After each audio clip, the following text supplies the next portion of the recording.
Before we get rolling though, let's talk about what Hollandaise is. Hollandaise is one of the 5 mother sauces of French cuisine.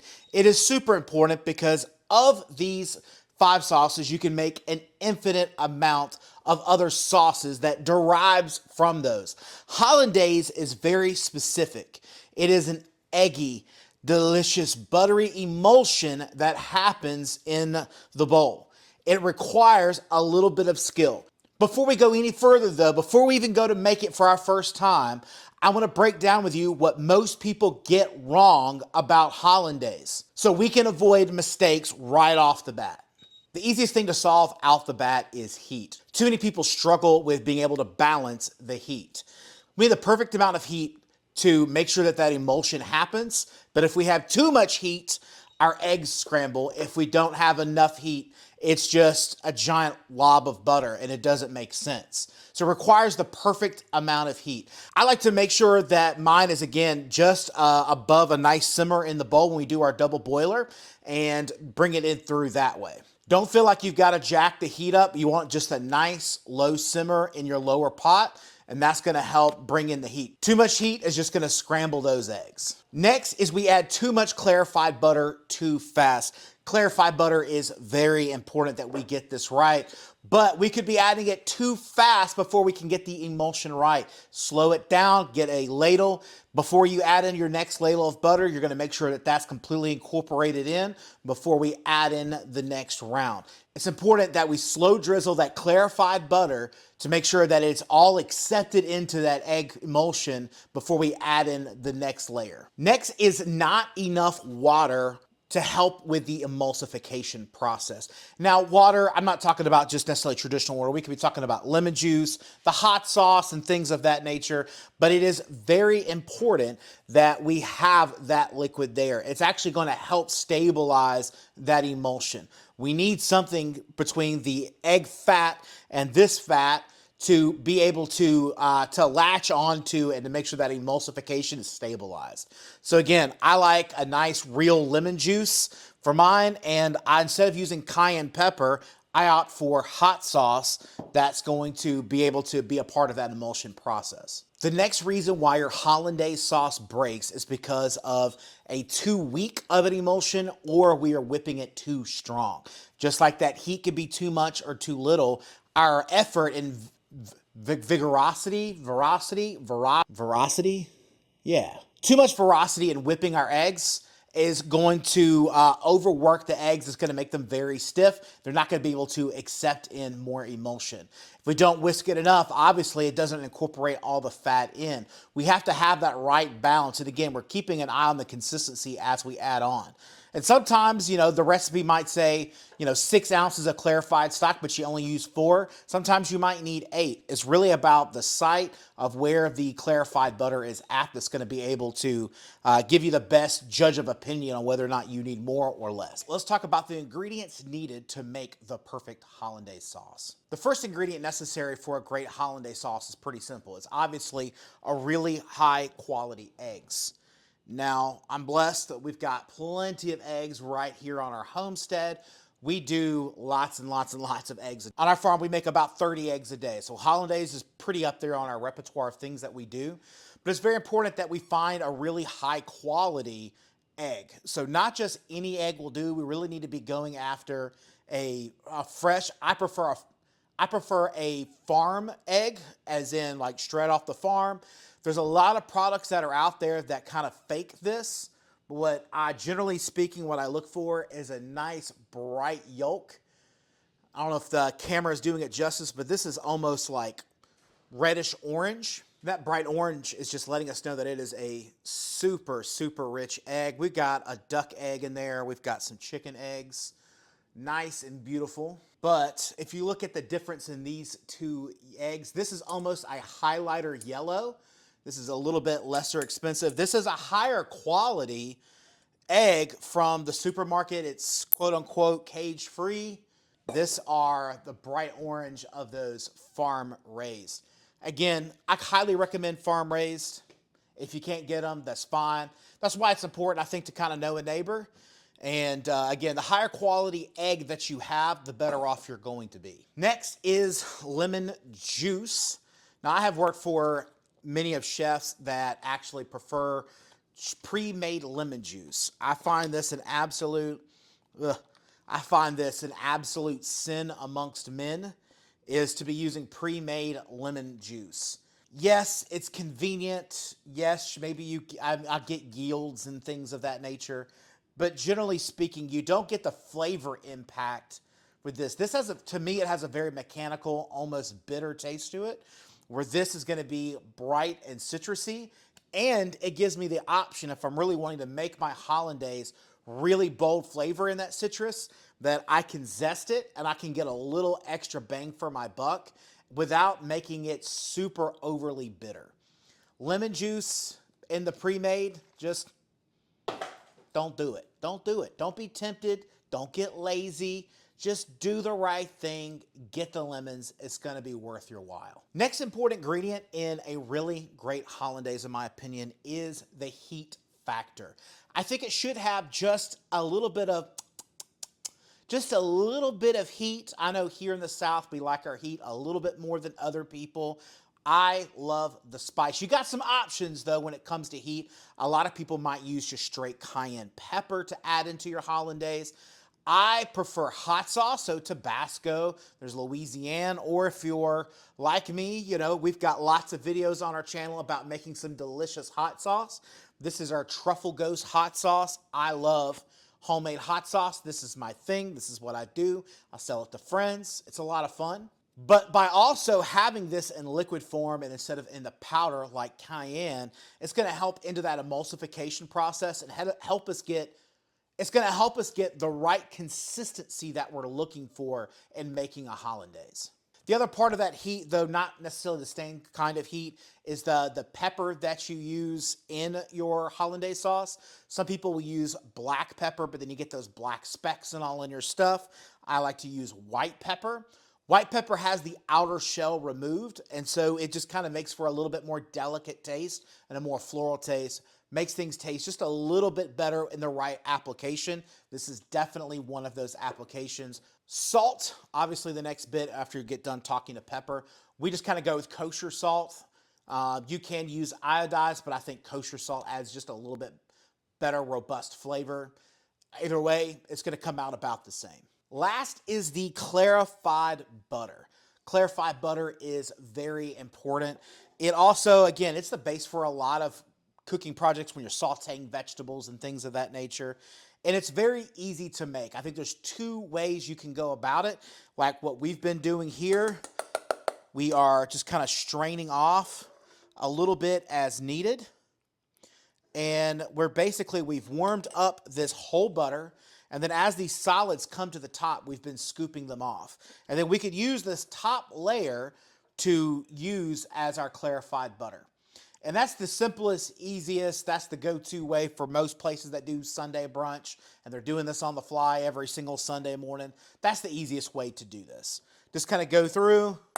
Again, you're going to skim off all of these solids. Anything that kind of collects up at the top. Now, on the very bottom is a layer of basically water. And we don't want that incorporated into our hollandaise. We're actually going to let that be down on the bottom. So if you do use this method, you'll make sure that you scoop off the top, not use that bottom inch of this. As we work down, you're making a large amount of sauce. You'll kind of see yourself working down to this pool in the bottom. We don't want to get any of that into our hollandaise sauce. The second method is probably the easiest, but it does take more time, is to just melt the butter, let it simmer for a couple seconds. We're not wanting it to turn brown or anything of that nature, just a very low. And once it all splits off, basically we're going to pour this into a metal pan, let it rest on the countertop for probably 30, 45 minutes, and then we'll wrap it, put it in the fridge. All of the solids and everything will go to the bottom. All your clarified butter, all the, the good fats and oil, they're going to go to the top. And so the next day, you just kind of come in and scoop off what's solid, and all of the liquids and all of the stuff you don't want stays in the very bottom. You toss it, and you're ready to go. It's a very easy thing to do, but again, you gotta have time. The last thing about Hollandaise sauce is, again, I remind you, it is a mother sauce, meaning that this is really just a base sauce that you can do an infinite amount of things into. You know, you could make sauce Chiron, which has got tomato product added into it. You could do béarnaise, which has got tarragon added into it. Sauce Creole, which is Hollandaise with Cajun seasonings and tomatoes. And again, there's lots of different options that are out there for this. Again, I recommend learning the basics of Hollandaise first. Make a Hollandaise, get your base down right, and then the next time come in and add all of your ingredients in. You definitely want to get the mother sauce right the first try, because no amount of ingredients that you add in is going to save it if you break the sauce. All right, it's finally time. We've talked about what breaks most Hollandaise sauces. We've talked about the perfect ingredients for Hollandaise sauce. Now is the time to put it all together. We're finally at that point. First thing we want to start with is our double boiler. We want a nice pot down below. We got about 2.5 inches of water in here. Now notice that this water is at a light simmer. It is not at a boil. If I see at any point in time it gets too hot, we can always turn it down. We do not want this at a full rolling boil. We want this just at a slight simmer, meaning between 160 to 180 degrees. Now with that, I'm gonna need a nice bowl to go into this to make the double boiler. What I don't wanna have happen though is the bottom of this bowl to come in contact with that water, because that is going to make it basically scramble our eggs. We want to avoid that at all costs. I do like to start with a cold bowl. That's me, that's my preference. I like to work the eggs up nice and gentle. Look, it's already getting nice and warm. Does not take much. Again, I'm gonna continue to adjust my heat down. We got our setup. Next thing that we need is a nice wire whisk. We want a nice movable whisk. We don't want a super firm whisk. I like something that's got a little bit of move to it. Now we're starting with our high quality egg yolks. Typically speaking, each egg yolk is gonna take 2 to 3 ounces of clarified butter. I'm starting with about 4 large eggs-ish. I might have, we have yard birds, so if they're small, sometimes they're large. You know, we're gonna start with our egg yolks, and we're gonna start giving this a strong whisk.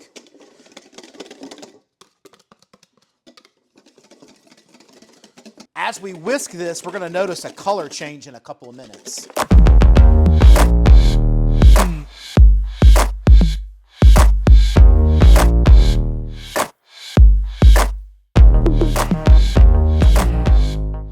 What we're looking for is, ooh, there we go, that's about perfect right there. What a lot of like pastry chefs would call like ribbon phase. See how it stays in one connective line all the way down? That's what we're looking for right there. That lets us know we're right on track. Again, I'm gonna scoop only from the top. Very important, only from the top. We don't wanna get any of that lower liquid. So if you need to make it easier for you, we'll put it on a slight tilt. And then gently we're gonna bring it up. And then just start to slowly drizzle. And a little at a time.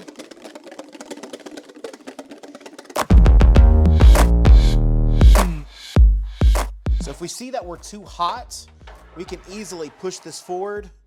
I like to go, when I'm in the restaurant, I kind of go back and forth to kind of get that right temperature that I'm looking for. I see that I'm a little too hot, so I'm gonna back it off.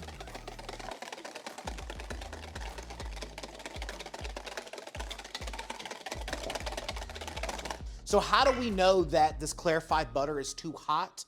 A great way, a chef always taught me that if I could stick my finger in it and I can hold it there, but after about 8 seconds, it kind of starts to hurt, I'm probably right on that temperature.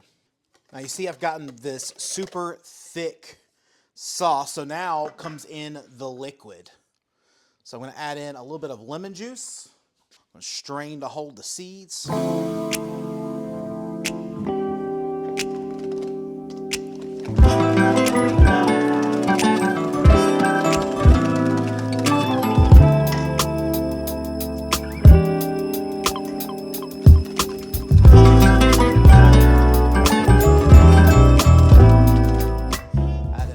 Salt,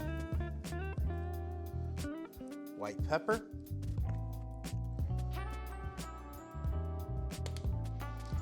then hot sauce, man.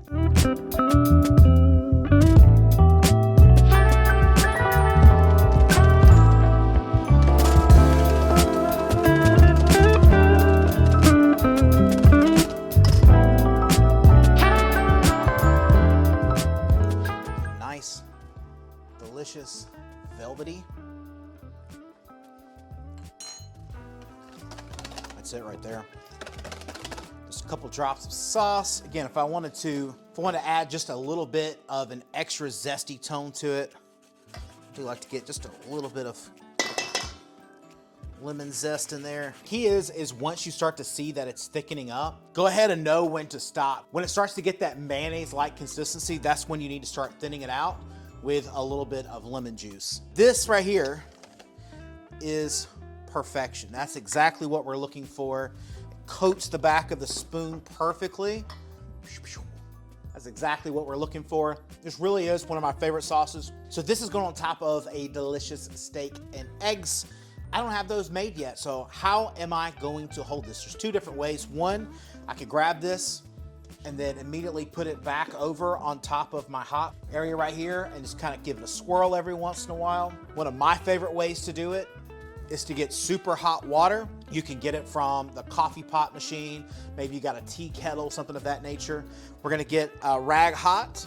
We can put it on top of this rag and then we can hold it up right back here on our stove. My two favorite ways to hold it hot.